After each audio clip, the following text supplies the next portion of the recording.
Hello, and welcome to a repost. Well, it's not a repost for YouTube, but it's a video I initially posted on Patreon. So I guess it's a post for the first time.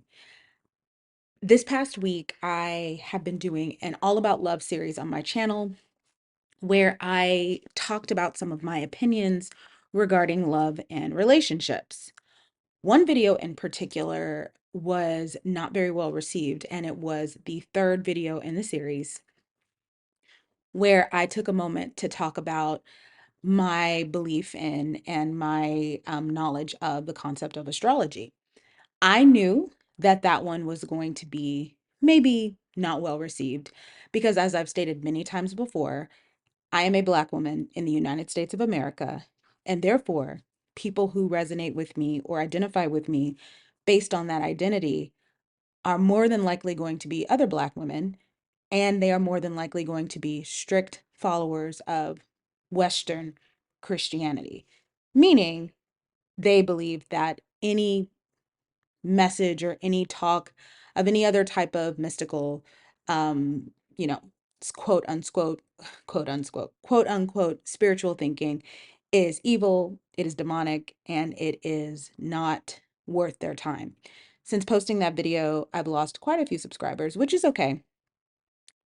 But one person in the comment section of that video did tell me, "Hey, Stephanie, I think people might like to hear some of your experiences with the church because I've noticed a lot of your comments are people talking to you like you've never been to church before and you have no opinions about that subject." And the commenter reminded me that about 2 years ago on my Patreon, I posted a video called "Oh, Pastor, My Pastor."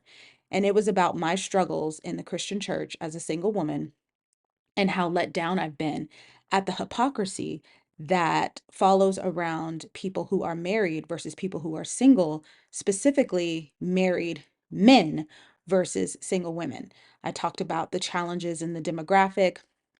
I talked about the differences in the overall church experience. I talked about my experiences.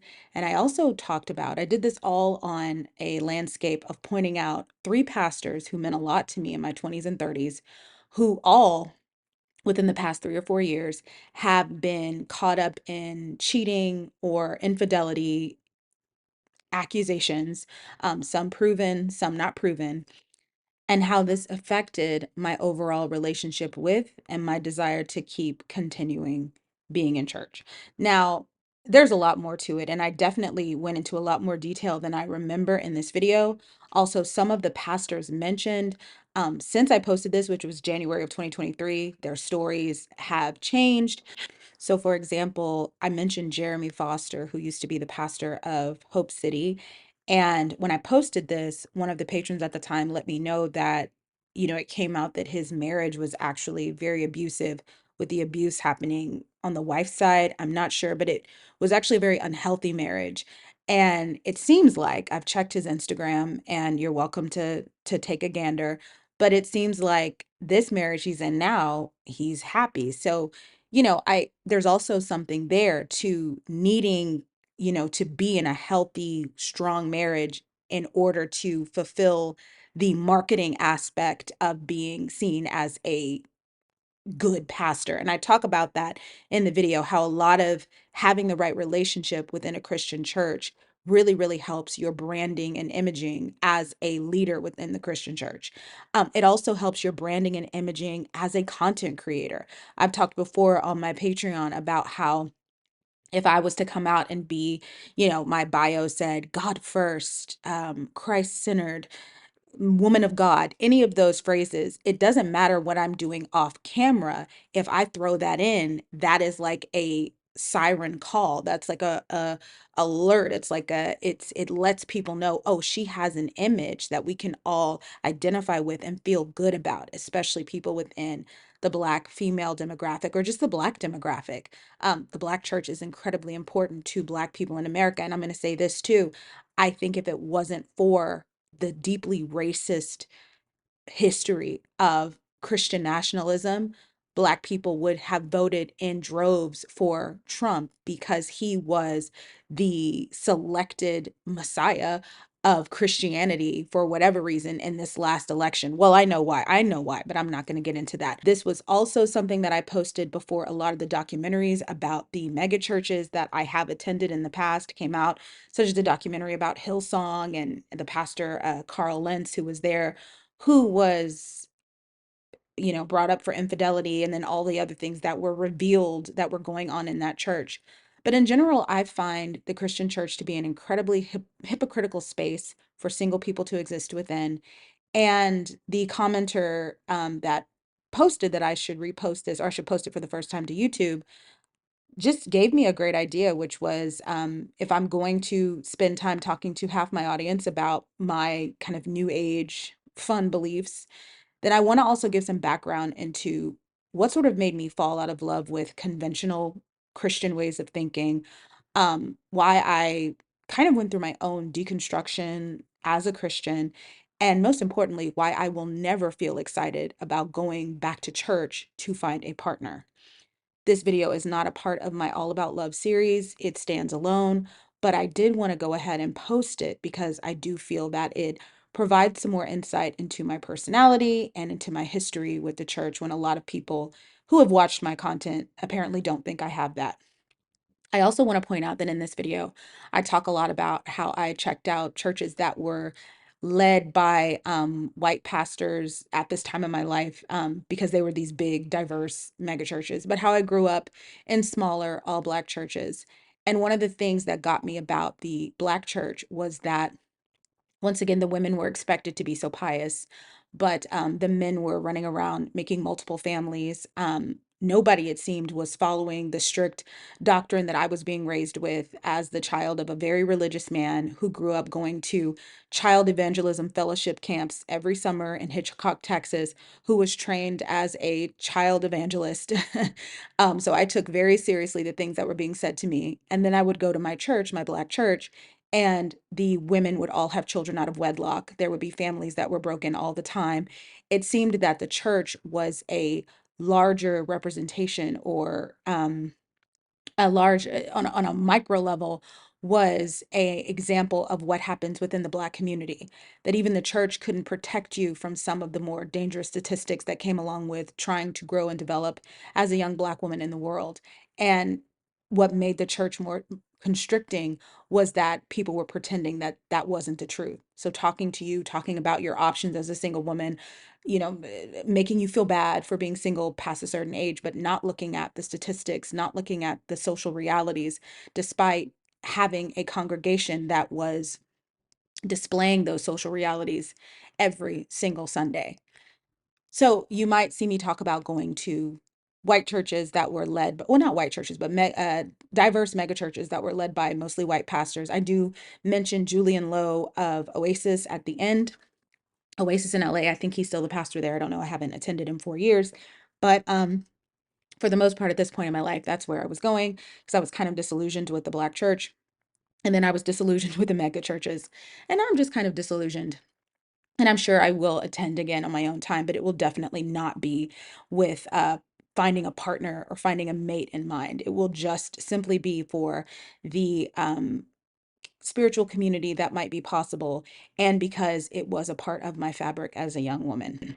Speaking of being a young woman, I saw a TikTok the other day, and it was so interesting to me because this woman was expressing frustrations with finding a partner in the Christian church that I had 20 years ago. Oh, wait, how old am I? Yeah, okay, maybe 15 years ago. And it was just interesting to me that that same frustration is still there.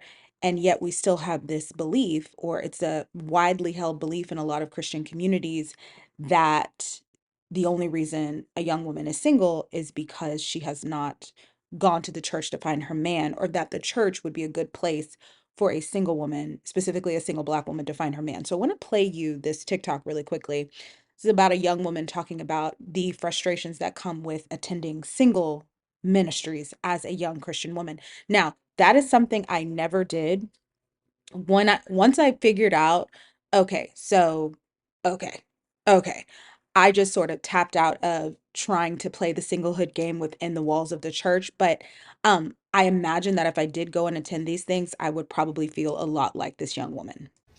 I went to a singles conference on Friday, and my spirit, while I was there, my spirit told me, no mas, por favor.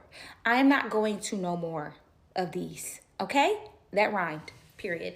I'm not going to anymore. And here's why. So that singles event was cool because they actually had a mix and mingle session at the end where they put us in a very cool atmosphere for people to talk and meet with each other. Although there was like 3 men there and 300 women, I loved the fact that they did that. I thought that was really cool. But my thing is, you go to one single event, you go to them all. They got the same message, and I'm gonna tell y'all what they be saying so that you can know ahead of time. If you feel like you're called to go, go. If you feel like the Lord is telling you to go, go. If you've never been, go. If you want to mix and mingle with other single people, go. But let me tell you, this is going to be the singles conference starter pack. I'm going to tell you what you're going to get. Okay? In no particular order. Enjoy your singleness. They are going to compare singleness in so many ways to an amusement park. You should be having the time of your life, okay? Being single, all right? It is just a season. Whether it's been 10, 20, or 25 years, it is just a season. That's what they're going to tell you. You aren't ready. In so many words, I'm going to tell you, you may or may not be ready. You may need more healing, more therapy, more this, more that. Get your money up, whatever they're going to tell you. Your person may not be ready. He may not have been released from whatever it is the Lord is doing. So the Lord is still pruning him or her. Wherever they are on planet Earth, we don't know. And what time they're showing up, we don't know. But you may not be ready and may not be ready. There's going to be a married person at these events that is going to tell you, when I was single, I took it for granted. That's what they're going to say. And they're going to tell you so much that you need to enjoy your solitude, enjoy your time. Why? Because you have more time to dedicate to the Lord. And that is very true. But they're going to tell you this at every single singles conference. And that married person is gonna almost make it seem like they missed their alone time in so many words, okay? Wait on the Lord is gonna be played at nauseum. And I love Wait on the Lord. The song hits me right here for reasons. But they're gonna play it at nauseum. And the overall theme of a singles conference is wait. Wait, wait, wait, wait. Hold on. Almost said you say wait, okay? Single panels. There's gonna be a single panel. It's gonna be single women, and it is going to be some particular woman is going to be almost 50 and she looks 30. That's always the case. And then there is going to be men of a certain age that are not married, but they are not single. Just let me let you know, they're probably not single. Now, obviously, I can't speak for every single panel, but they're going to be talking about worldly things. And I get it, because the dating pool out here is crazy. So, and they're going to sprinkle in the culture stuff. But those men on that panel probably have a baby and probably have a girlfriend. They're not single and they're not married and they're in their 30s. Anywho, steward your singleness well. Get your money up. Focus on you. Focus on your purpose. Focus on what the Lord called you to do. Steward, harvest, sow and what am I trying to say? Sow and reap? Yes. And then of course they're gonna beat you over the head with Paul, okay? Because Paul is the GOAT in this department, and he's not wrong. A lot of this stuff is not wrong. It's just you're gonna get the same regurgitation of information, okay? Jesus was single. Well, duh, because he was the Messiah sent to save humanity. So of course he's single. That one I'm sick of hearing. Okay? Okay, now that is the little single conference starter pack that you will get. Tell me in the comments what I missed, because I know there's more.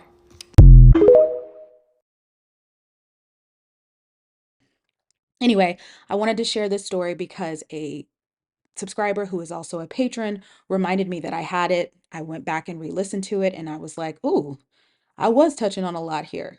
So I will go ahead and post this, especially since some of my recent videos have gotten such a big pushback from my audience, some people who have since unsubscribed because I chose to mention things that they view as negative, especially since most of that demographic, most of the Black women demographic, which is a lot of my audience, comes from very, very Christian religious backgrounds, as most Black people in America do. I hope that makes sense. Anyway, here we go. Oh, pastor, my pastor. But I wanted to actually record this for y'all because I had an update in the story, and I was going to record this last year, and I was actually going to put it on my main channel, but I didn't. And so I wanted to record it for you guys because, like I said, I have an update. Before I get into this, I want to just say that I have always had an issue with church and the way they treat relationships, the way they treat dating, the way they treat sex. Something people have pointed out to me is that a lot of churches take their attitudes and their ideas on sex from the Apostle Paul. And Paul was an apocalyptic preacher, which means that he really felt like the rapture was going to be any day now in the Bible. And also he really was like, I'm abstinent. So if, and I'm good to be single, I'm fine. And there are Pauls walking among us every day who are just, they're fine with it. That's their natural, like, they're good, they're okay. And in the absence of having the communal ease to that gets you and brings you a spouse, because that's really what it comes down to. As I've gotten older, I know marriage is a communal activity. It's a reflection of your community. If you're married, a lot of times it's because you and someone else within the same community, and communities can be subjective, but you and someone else within the same community were able to, y'all recognized each other and you were able to connect. And so when that doesn't happen, there are less marriages. When that doesn't happen, there are more single people. So, you've got Black women, 62% of us are unpartnered. Well, it reflects the realities of our communities, unfortunately. And all you have to do is jump on social media and see some of the garbage people are spewing out to know that that's true, right? So anyway, I don't think that churches look at that. I think that they ignore that factor a lot of times. And maybe they've gotten better now, but I'm gonna be honest with y'all. When I turned about 30 years old, I got really uncomfortable in church as a single person, super uncomfortable, because we're not being honest about sex for real, for real. Yeah, we can talk about being abstinent. We can talk about, but I'm a whole woman who has to ovulate every month, bro. I'm in my 30s now too. It is wild up in here, but there are no single women who are dealing with that in the church who are given positions of leadership that I can hear. And I mean women, because I think women a lot of times have a different reality when it comes to dating within the church than men do. Women have a totally different reality than men do. Men are a lot of times in a position of great privilege, because being somebody who is Bible-based, spiritual, wants a family, my God, it's like a kid in a candy store. Not only do women outnumber men in general, but in the church, man, you'd be a whole pimp if you're a man in the church. And don't look halfway decent. Don't look halfway decent. My goodness. And a lot of times too, a lot of people by 30 are married, and they hold that over your head like it is just, they hold that thing over your head, man. They hold it over your head, and you just be like, won't you shut up about this? And only married people lead like the youth groups and lead the social groups. And it just, I felt like, who can I really relate to? Who understands me? Like, it started to feel suffocating. So I started to just go to churches as kind of like, I would just visit here and there, but I wasn't really a part of one. And I wanted to be a part of one, but I was still auditioning them. However, in my auditioning, there have always been certain pastors who stood out to me. First of all, when I was in college, because I was a part of a college ministry that was an all Black ministry that fed off of a predominantly white, like, mega church in Dallas or in the Fort Worth area. And through that ministry, I was introduced to a man named Matt Chandler. And I remember the first time I heard him speak, I used to have a blog at the time, and I went home and I wrote this long blog post about how wonderful it was to be able to hear that man speak, and how I had been truly touched. Like, he was amazing. I trusted him, and I wanted to hear his interpretation of the gospel, and I wanted to follow him for a long time. And then I went and I heard, what did I hear? Okay. So time is going on, and I graduate. And so I can't go to the Village anymore. That's the church that Matt pastors at still to this day. I can't go there anymore. And so I just go into my regular life. And it was really hard as a young woman, like early 20s, whatever, trying to find a church that I felt like I fit into, because at that time, having gone to like a big mega church that, and wanting a certain experience from church. So I grew up in like a black church, and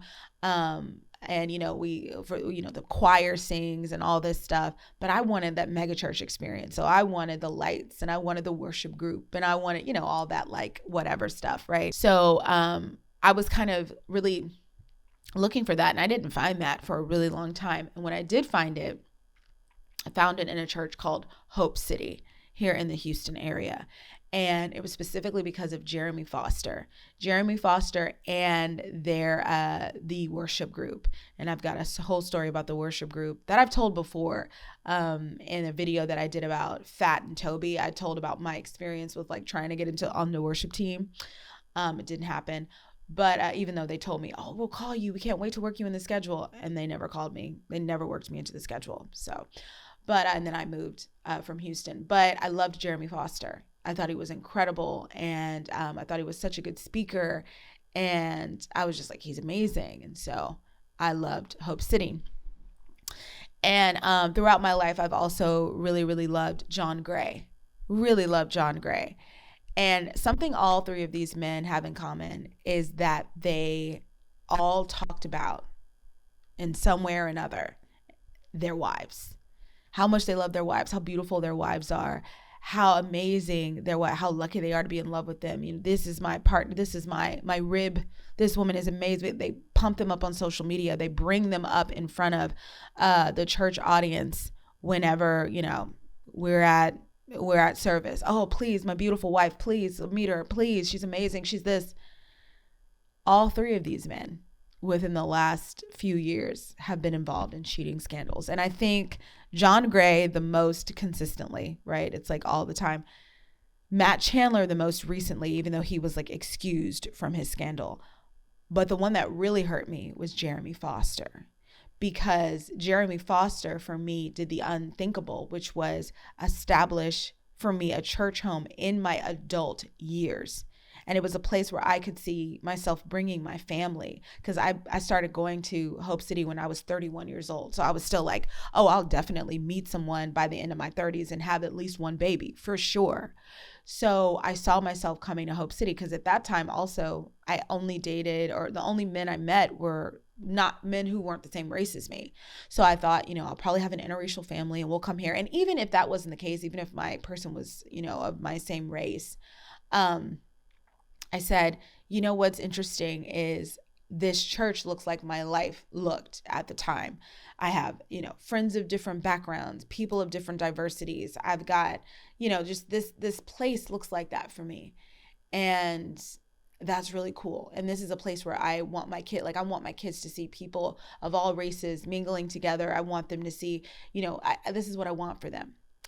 So I was excited about that church and excited about putting roots down there. And I remember my last service, whenever I moved to LA for work, I remember my last church service, I cried because I was so sad to say goodbye to Jeremy. Like, he really had been, I think in a way, a good pastor is like a father to you, like a second father, especially if your dad was my dad was very Bible based and he reads his Bible all the time, deacon, whatever. And when you find that in the world and you can go back and I would send videos of Jeremy Foster to my dad, Matt Chandler to my dad, John Gray to any pastor that I was like interested in, I would send videos of that to my dad. And it's like he had to approve of it. And I remember one time Father's Day at Hope City, Father's Day 2016, I believe. And I went to church. And, they sang that song that was popular back then, you're a good, good father. It's who you are. It's who you are. It's who you are. And I'm loved by you. And I remember the music director at the time was like, let's thank all the good fathers, in our audience, especially like the good father of our church, Jeremy Foster. And I remember I was just so just filled with love and so excited that I found this man. So when I moved and I went to LA, I was really looking for another church. And I think I've talked about this before, but I ended up going to Zoe LA, and the pastor there was Chad Veach. And I started to kind of fall out of love with the mega church thing by then, and like the cool urban new hip church thing, because first of all, that church was besieged upon by all kind of celebrities. Chad Veach is the pastor that married Kourtney Kardashian and Travis Barker, right? And so you would see a Kardashian there. You would see Justin Bieber there. It was very much like a celebrity sighting type of church. And Chad, he's going to keep it real where the gospel is concerned, but he definitely got into being like an LA celebrity and living that life. And him and his wife, sometimes I'd be like, where are they? They're not here this weekend. Oh, they're in Miami at Justin Bieber's wedding. That's where they are this weekend, And so it was a little bit, what are you really here for? I think I talked about seeing pictures of Chad in the Daily Mail with his shirt off wrestling Justin Bieber. It was just like, this, not from the pastor of my church. I'm sorry, I can't get into it.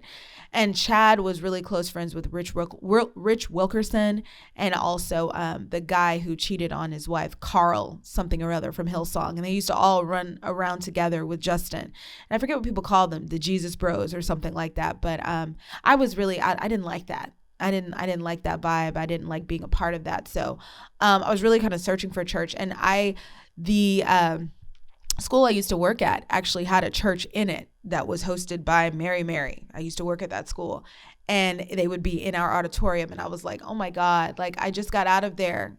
Last Friday. Come on. I can't go back and sit in a school auditorium. And that just says whatever about the cost of living in LA, the cost of rentals in LA. It's expensive. And eventually I went back to a church that I'd visited a few years before called Oasis. And I really, really liked Oasis, especially when Julian came on as the pastor. I liked Oasis. And so I think I was going to start making Oasis a consistent thing. The last time I went was spring of 2020, I think February of 2020. And then, of course, we had the pandemic, and I came back to Houston. And when I came back to Houston, I was, not going to church for obviously all of 2020. 2021, the first part of 2021, I wasn't really going to church. I wasn't interested. I was like, I don't know, I'm 37 years old now.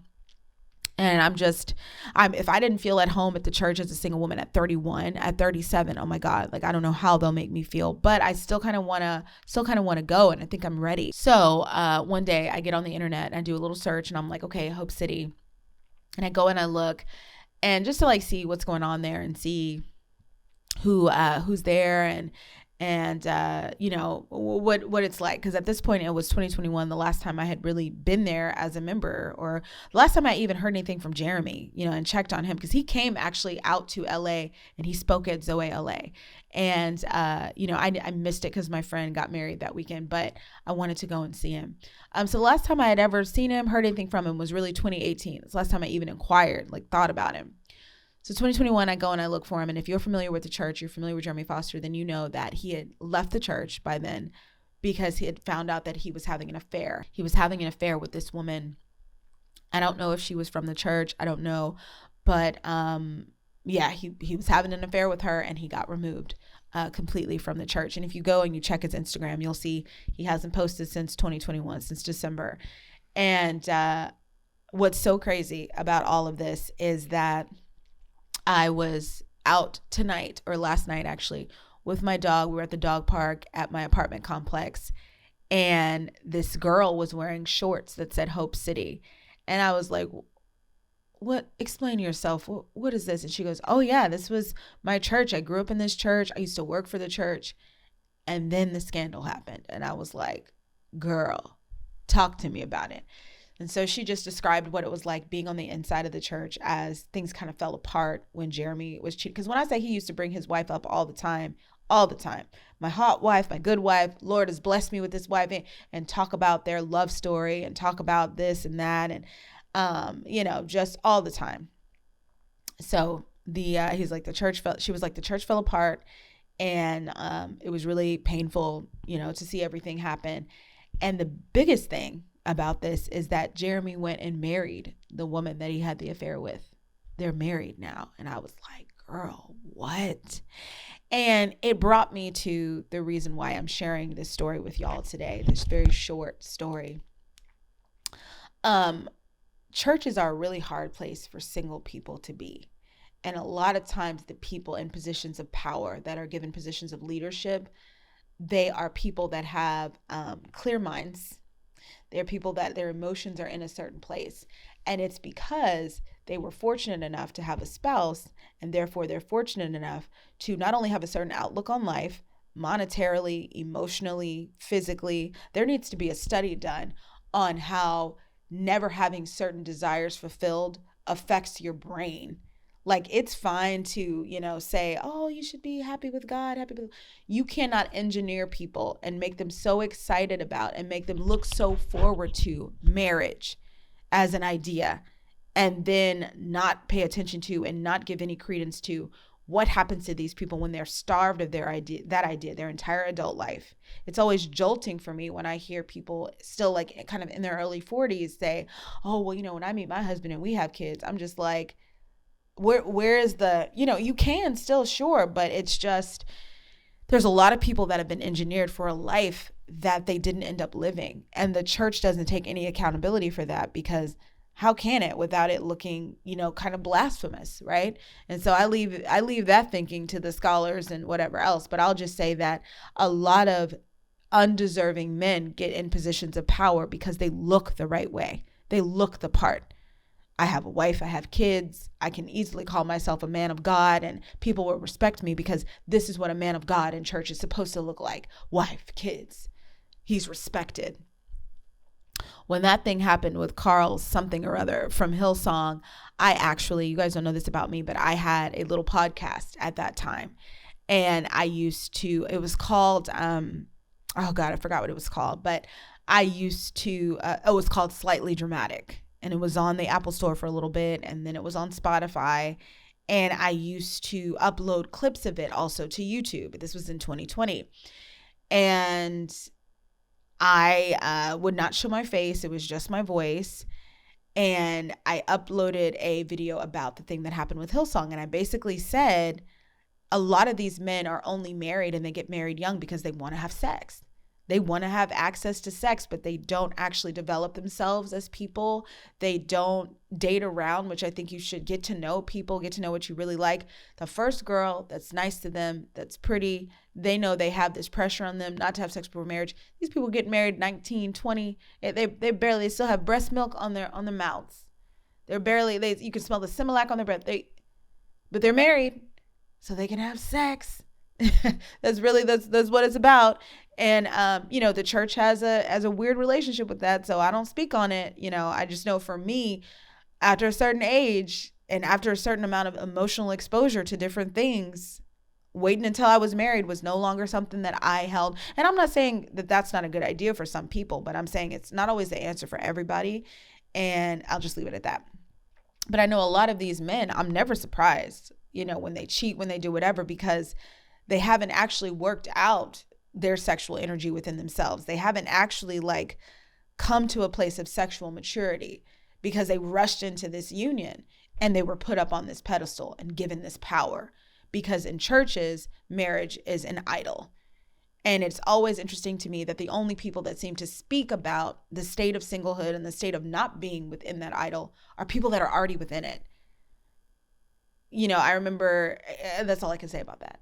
Anytime I'm on social media and I'm scrolling and there's a woman and she's about my age and she's like, you don't need to be married to be fulfilled. And she's got a huge rock on her finger. You don't need to be married to be fulfilled. Kids aren't going to fulfill your marriage. Like, girl, I'm not saying you need marriage to be fulfilled, but if you've never had to live without it, if you've never had to live without that thing being scratched, if you've never had to live without, you've been married about 15 years, we're the same age. Most of your adult life, you've had somebody next to you. You've had somebody to help pay your bills. You've had that sexual itch scratched. I don't even want to talk about it. But if you've never known what it's like to have to go without consistent reinforcement, even, the drive that I feel to have a baby, even having that solved and answered within you, changes you, transforms you. So it's transformed you to a new state. So now you're in a completely different state than I'm in. And you're saying, oh, I'm still unfulfilled. That sounds like a you problem. Okay, it does. Because I know a lot of people who are fulfilled by those things, who are fulfilled by having a partner, because that's why we have desire, so that they will be fulfilled, right? And sometimes I feel like the church placates single people when it comes to marriage. They don't know what else to say. I think some of the worst dating and single advice you can get sometimes is from church, because these people don't know what to say. They have not walked that line, they haven't walked it. And so it's always interesting to me then when I see these powerful men and they like fall because they never work these things out within themselves. They don't know themselves. They don't truly understand the nature of love. They never really dated. And yet they were given this position of power, and we all looked up to them. I looked up to them. The only person that I'm aware of, and I'm not aware, maybe y'all can tell me in the comments, that hasn't been taken down yet is Chad Veach. But I don't pay attention to anything he does because I couldn't take it no more. The skinny jeans and that I don't really follow him. He was talented. So I was disappointed about the whole Jeremy Foster thing, and it was really sad to me because it was like losing kind of like a pseudo father representative in that spiritual world and realm. And I loved Hope City. And I remember when I found it, just feeling like someone finally gets me. Like I felt like I had been asking for years and thinking for years, what church can I go to? Because I wanted an environment that was diverse. I wanted an environment where I was able to hear both the songs of the old. What I loved about Hope City was they would sing these new, like, because this is about 2014 to 2016, right? So it's like Hillsong time, this is when a lot of those church music groups and things were really starting to become like this big engine. And I remember that a lot of times when I would hear the contemporary Christian music, I wouldn't hear the voices, that gospel sound, And so, you would hear, Spirit lead me, and it was so like gentle and sweet. It was sweet and gentle, but it was like, come on. Like I was raised with Tamala Mann, with CeCe Winans. Like, can you sing this song? And then you went to Hope City and these babies were singing. And there were Black women and Latina women up there leading these big worship songs that I had previously only heard sung by a certain type of voice. And then there were white people that were coming out and singing. And everybody was so talented. It was such a beautiful, and there's a movement right now online, and I'm not going to talk about it in this video because it would just be too long, but it's called the deconstructionist movement, where people are moving away from the church. And one of the things they talk about is the emotional manipulation of worship services, and how all the lights and stuff, and it's designed, if you've ever been a worship leader, it's designed to bring out a certain amount of emotional response to people. Yeah, that's what performance does. The worship services are a level of performance. And a lot of times that's how people connect to a certain part of themselves. I'm not on that side of the argument. If that's how you feel, that's how you feel, but that's not how I feel. I appreciate setting the scene for me. I appreciate it because it makes me think about stuff, right? So I loved that about Hope City. That's where I first came in contact with Toby Nwigwe. He was there talking and emceeing and doing whatever. So that's how I know who he is. And I was really sad when I went and checked in 2020. You know what? It wasn't even 2021, y'all. I think it was 2022. I think it was this past year. I was like, I'm ready to go back to church. Yeah, it was 2022 because Jeremy didn't leave until 2021. So in December of 2021, that's when he left. And I think he might have left in January of 2022. I think that's when he was out from the church. So I went and I checked in maybe the summer or the fall, because I was like, okay, I'm finally ready to go back to church. And I know I love Hope City. I know I love it there. And then he's gone. Another one bites the dust. Oh, pastor, my pastor, you done bit the dust, right? So I'm still kind of an orphan when it comes to church experiences. I'm very sensitive because I'm a certain type of thinker. And a lot of people that are within religious institutions in general, they don't tend to think. They don't tend to think about the fact that we tend to think differently. I'm also not a person who's like a complete deconstructionist, so I'm not somebody that's being hypercritical of it. I'm kind of moderate when it comes to that. I know that I'll go online sometimes and people will say things like, Jackie Hill Perry is a very popular religious personality online. And I was on TikTok the other day and someone was like, I used to like Enneagrams, but Jackie Hill Perry said they're demonic.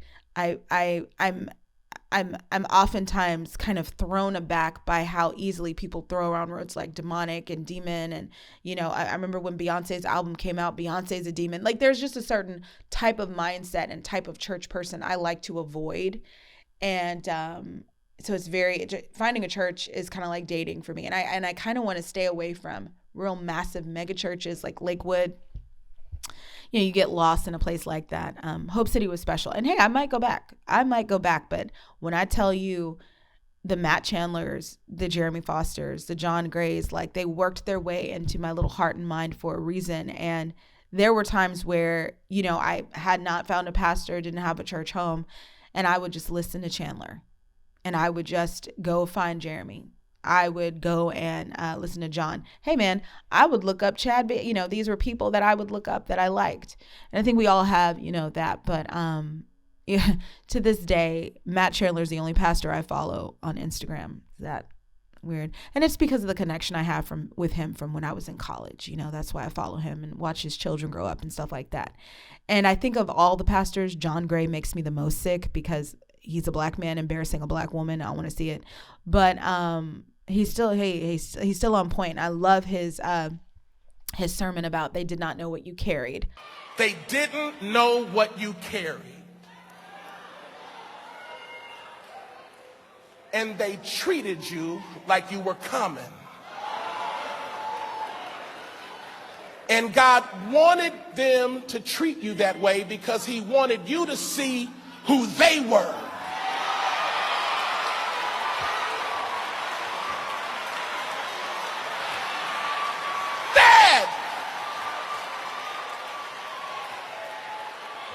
Because nothing exposes character more than the way you treat people you don't think you need. If you knew what I carried and what God was doing, you'd latch on. But God said, I'm going to hide you in plain sight to show you who your real crew is and who the fake ones are, so you know who to carry with you when I'm taking you to the place I'm taking you to. I'm going to wait for some of y'all to catch that, because some of y'all been sitting up asking, Lord, why did he leave? I don't understand. I thought it was you, Jesus. That was my friend. Now we don't get along. The Lord said, I love you too much to take you higher with dead weight.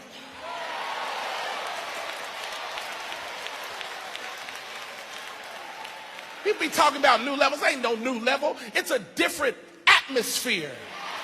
The higher you go, the less oxygen available. You can't take people who are sucking oxygen that aren't contributing.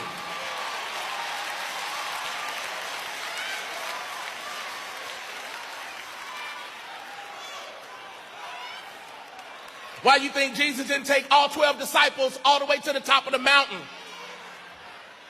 Peter, James, and John, y'all come on. The rest of y'all, I'll see y'all when I get back down.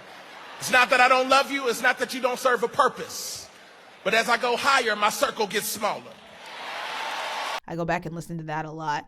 But yeah, anyway, I wanted to share this because I got that end of the story like literally less than 24 hours ago when I ran into somebody at my apartments, and she was like, girl, he married the woman he cheated on his wife with. That wife he used to bring up here and, oh, she's my pregnant, beautiful wife. And she was always pregnant. My pregnant, beautiful wife. And it cheated on that woman. Left the church, married the girl. Oh, and he pulled a Derek Jackson too, by marrying somebody who was totally opposite from his wife. That's another thing about the men in the church. Be a godly woman, be a Proverbs 31 woman, be this vessel for these men. And then they just want an Instagram model. It can be a very disappointing and sobering reality. But yeah, anyway, I just wanted to make this video because my relationship with the church and having a church home has always been a difficult one, but my anchors have always been finding really great pastors. And I just think it's ironic that one of the things that's made my relationship so difficult is my personal life, and the fact that like that prayer was never answered for me, that thing was never satisfied for me. And that's true of a lot of women and some men in the church, and the church does a horrible job of addressing that and makes people who are single over a certain age feel like outcasts all the time. And a lot of times, the people that are placed in positions of power are literally there just because they look the part. I have a wife, I have kids. Yay. I'm automatically walking the godly path. And it's like, you're doing that very conveniently, aren't you? Okay, sure. But what happens when you get a little bit of temptation? And, I'm sad to report that a lot of these men that I've like really loved, because you love your pastor, they cannot withstand the temptation, man. They love their wife and kids until somebody threatens or somebody wants to throw them a little bit of something. And then it's like, what wife, what kids? Goodbye, pastor, Anyway, I just wanted to share that with you all. And that is it for this little tiny story. And as always, thanks for watching.